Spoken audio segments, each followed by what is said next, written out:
I got the horse right here, the name is Paul Revere, and here's a guy that says if the weather's clear, can do.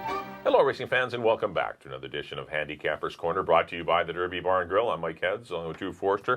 Going to go through the Sunday, October the 6th races at Hastings. We got a 150 first post, and we do have 8 races on tap. Hopefully the weather holds, and should be interesting. Gets us through the weekend? Yes, it'll be enjoyable, at least make it somewhat bearable. But still, the racing must go on, and let's get into race number 1. Yep. We got fillies and mares here. Actually, it's a mixed bag of fillies and mares and colts and geldings in the non-winners of 1, 2, 3 of the meeting. It's an all skate. Yeah, 6.5 furlongs.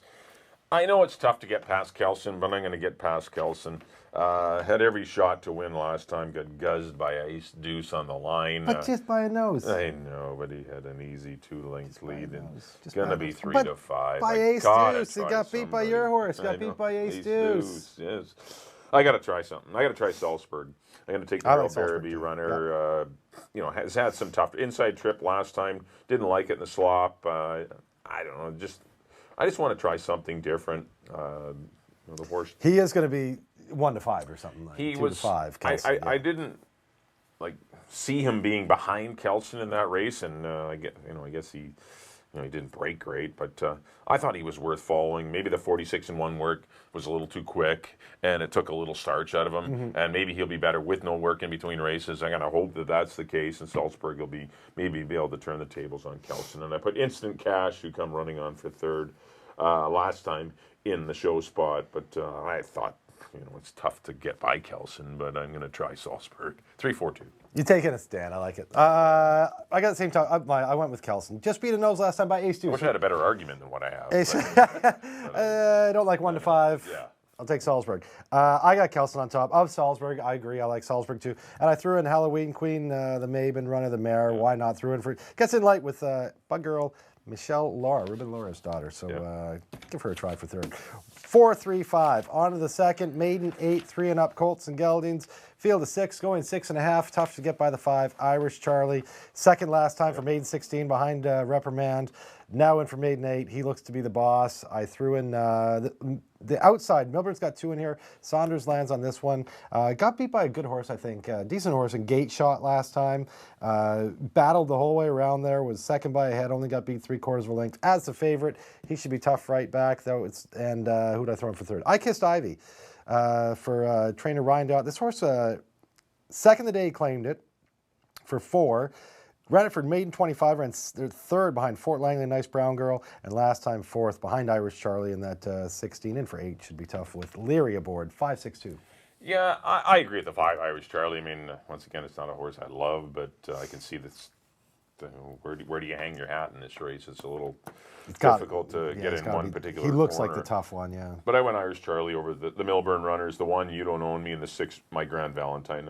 Both have their pluses. I like Amadeo Perez on the 1 horse as well. Yep. Dropping, as all of these horses are, but maybe a better trip. We'll see. But 5, 1, and 6 for me in race number 2 onto the third race. Fillies and Mares, $16,000 conditional claimers. An on-3 lifetime going 6.5 furlongs. The 5, Chrissy, should be a strong wire-to-wire threat. She is fast. She kind of had to battle on the head end last time, and it cost her latest Dory's Darlin. Kind of got her in deep stretch. But that was her first race since July 20th. I think better spacing between races. She'll be a better filly. I put the 3 horse Spot On in for second. Newcomer, Kay Cooper and Bryson, they brought some horses up. They got half a dozen up here right now. And this one's interesting. Richard Hamill rides. Happy to have them here, for sure. Yeah, no, it's great. The race might not have gone without. Yeah, exactly. Good to have them here. And making a 6. Always good to see Bryson and Kay. It is always good stories. Yeah, exactly. Anyway. And but Spot On looks like. How good are those horses? I have no idea how they will compare with our non-3 16s here. But she looks like she belongs here. That's She's got speed. Yeah. That's good. And I put the 1 horse Dory's Darlin in for third. The base scenario helps her. She'll be tough. 5-3-1, but I like Chrissy to win it. I got the same horses. I did put Chrissy on top too. As you mentioned, hadn't run since July. Just got caught by Dory's Darlin. Better spacing. I've always had a soft spot. I do like this filly. I put Dory's Darlin for second, and I agree with Spot On. Same horses, Mike. Slightly different order. 5-1-3 for me in the third. On to the fourth. Baby Time. Good luck with this one. Oof. Going 3.5. I went down to the rail. Devil of a Deal was well backed in his first start. Because of the work. You see that 35-4 out of the gate. Has a race under his belts. Blinkers go on. Amadeo sticks with. Mark Cluche. I'll go with Devil of a Deal on top of Sharp Move. The Dave Milburn horse actually ran second ahead of Devil of a Deal last time. And another one with a race under his belt. Jose Asensio, I should mention, riding great right now.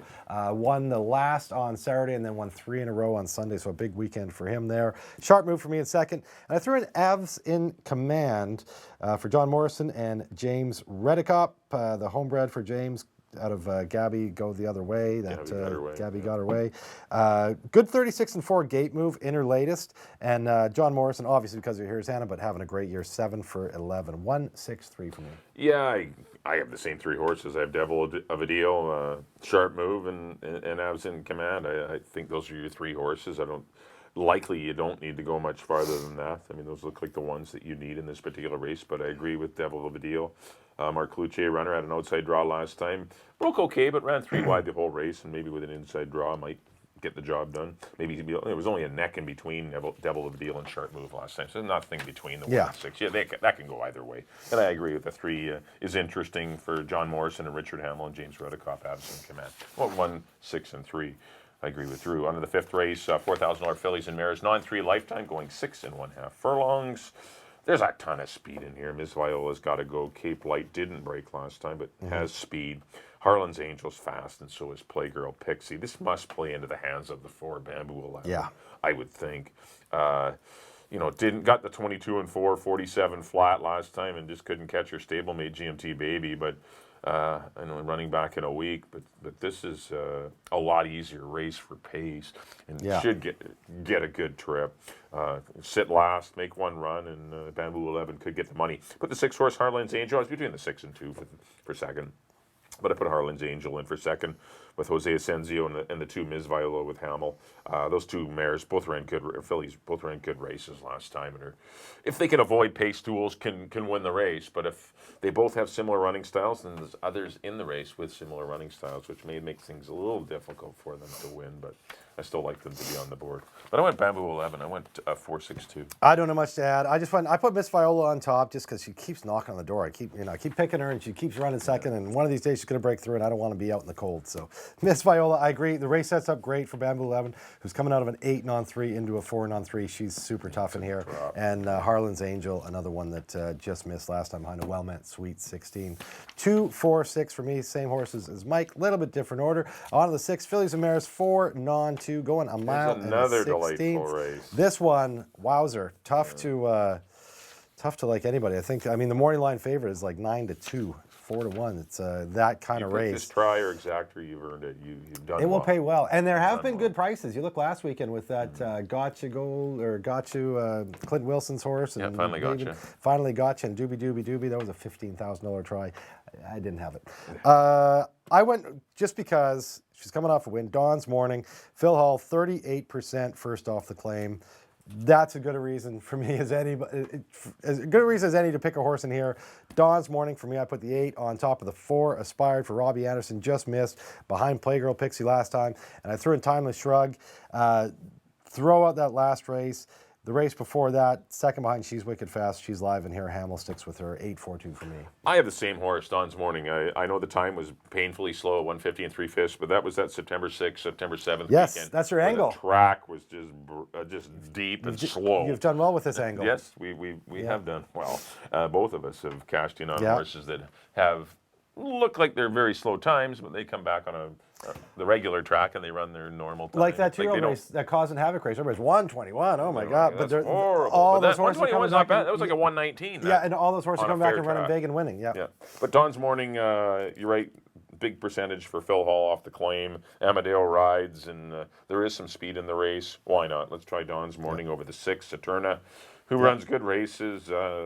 I didn't know who to pick for second, but Reyes is riding well in a battle for leading rider. And I put the 7 Rainer Shine in the mix as well for our good friend Ken Johnson. 8, 6, and 7. But I agree, Dawn's Morning. But that's a tough race, the 6. On to the 7th, maiden optional here. Optional claiming price is $50,000. And You can run protected as well if you wish. A mile and the 16th is the distance. We got one filly in here, I believe, or two fillies and 5 colts and geldings. Both Nice Brown Girl and La Principessa are fillies running against the boys. I ended up on the 4, Just Make Believe. I was pretty impressed with his second up run off the 5-week layoff. I know he was jumping up from 8,000, where he was a runner-up, and then he was third behind Justified, only a length behind Ranger Up. The pace scenario was decent, but I just think the pace is going to be solid in here, and he's got to improve. You would think he would continue to move forward, and Gomez suited him nicely, and I had to take a shot on him to defeat the 2-horse time and time again for K and Bryson Cooper. A good runner-up effort and an optional 40 last time, a non-2. It seemed like he ran a good race at long odds, but he's been in this condition a while. But it wasn't a non-2, and he gets back in the maiden race, but he's 0 for 12 lifetime.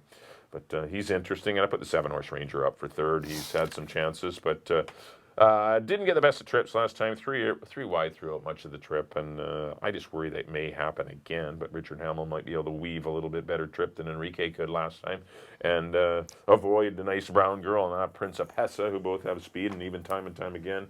And Promise of Diamond has some speed as well, but I thought there was going to be some pace, and I thought the 4-horse could take advantage. I went 4, 2, and 7. I did go to the K. Cooper runner here time and again. I know he is a 12-time maiden, but you look, he's second in the Washington Cup Juvenile. They like him. I mean, honestly, they like him. Second in the Godstein, beat Ahead last year. Second in a bunch of maiden races. Third in the Muckleshoot Derby. Second, as you mentioned, that optional 40 last time. He is just getting beat. He's going to have to break through one of these times. This isn't a crazy tough maiden special weight. Gets Amadeo too. Gets Amadeo. Time and again for me on top. A Ranger Up. He's got a race. I mean, this is a horse that was, running second maiden special weights at Keeneland, for God's sake. He's got a race over the bull ring. Look for him to be tougher this time with Richard Hamill aboard. Ranger Up for me a second. And I threw in Nice Brown Girl, the Maven runner. Yeah, I could see that. She's come back with a good work. She could. She's got the highest last race by her, actually. Sure, that maiden 25 behind Fort Langley. Come back with a 59 and 2. She's a cool filly, and I don't want to leave her off the ticket. 275 for me in the 7th. On to the Sunday nightcap, the last race of the weekend. 4 and on 3 for 3 and up colts and geldings. Going 6.5. I went to the 5 KK Gold, coming out of those 8 and on 3s. Second last time behind a very tough horse, and a Ranger's come back to win again since then. He's got a good positional style for this race. Got Reyes back aboard. KK Gold for me. On top of Red Hot Rio, just got beat by a tough Bill Smoking Bullet last time. He was well clear of the 3rd horse, who was horsed, and he gets Richard Hamill aboard for Rob Maben. No slouch there. That's not going to hurt his chances. And I threw in Horst, the horse that was behind him last time, with Lenny Fisher on board for Paddy Leaney. 5-7-1. I have the same top two. I like KK Gold and Red Hot Rio. Those are the horses, I think. Then it drops off for the next bunch. I put Honk in for 3rd. I was going to throw Honk in. But KK Gold, good. Been in good form for Edgar Mundo's all year long, and good work in 1 minute and 3/5. It's time to get aggressive, and they put him in for 4, and Reyes sticks with him. It'll be tough. Chooses him over the 7-horse Red Hot Rio. But they don't always make the right decisions, but definitely picking up Hamill won't hurt it at all. But I agree, 5, 7, and I put the 3 in for 3rd. That'll do it for the analysis of the Sunday afternoon program. Next up on screen will be a quick recap of our selections. There they are, back in race number 1. I did go to the 3 Salzburg over the 4 and 2. Race number 2, I went to the 5 Irish Charlie. Going to go 5, 1, and 6. Race number 3, I went to the 5 Chrissy over the 3 and 1. Race number 4, Tuffy here. I think all 3 horses have a chance. The 1, Devil of Deal, the 6 Sharp Move, and the 3 Abs in Command. Race 5, I went to the 4 Bamboo 11 over the 6 Harlan's Angel and the 2 Miss Viola. Race number 6, I went to the 8 Dawn's Morning. Going to go 8, 6, and 7. Race number 7, I went to the 4 Just Make Believe. Hopefully I'll last a first performance. Going to go 4, 2, and 7. And in the finale, a jockey finale, I think, I'm going to go to the 5 KK Gold, 5, 7, and 3.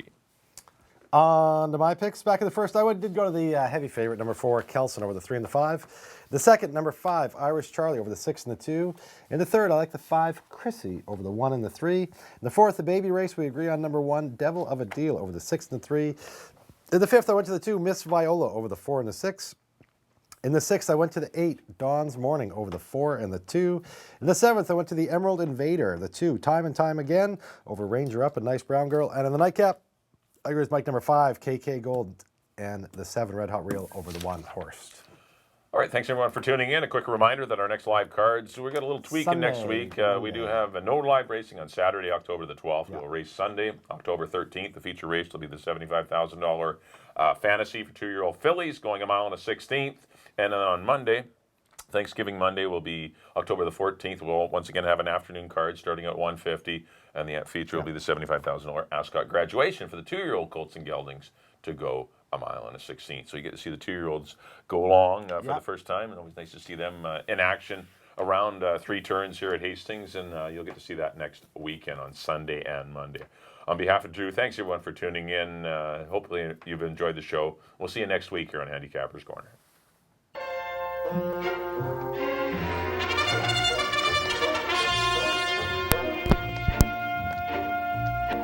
I got the horse right here, the name is Paul Revere, and here's a guy that says if the weather's clear, can do,